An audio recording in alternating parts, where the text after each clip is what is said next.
కొంతమంది అవసరానికి మించి మాట్లాడతారు, మరికొంతమంది చాలా సైలెంట్గా ఉంటారు. అయితే ఎవరైనా తక్కువ మాట్లాడితే మంచిదా లేక ఎక్కువ మాట్లాడితే మంచిదా అనే విషయాన్ని ప్రతి ఒక్కరు తెలుసుకోవాలన్నమాట.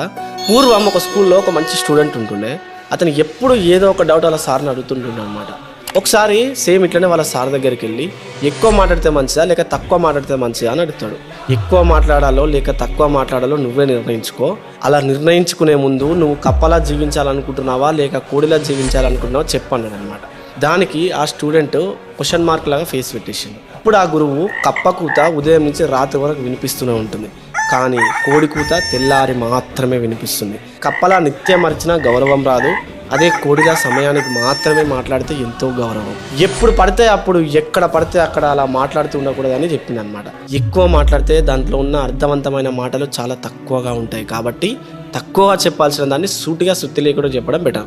ఎంత తక్కువ మాట్లాడితే అంత సమస్యలకు దూరంగా ఉండొచ్చు. అదే పదే పదే ఏదో ఒకటి మాట్లాడే వ్యక్తులు తమకు తెలియకుండానే చాలా చిక్కుల్లో పడిపోతారు అనమాట. సో ఇలా ఎక్కువ ఎక్కడ పడితే అక్కడ మాట్లాడే వాళ్ళకి ఈ వీడియోని షేర్ చేయండి.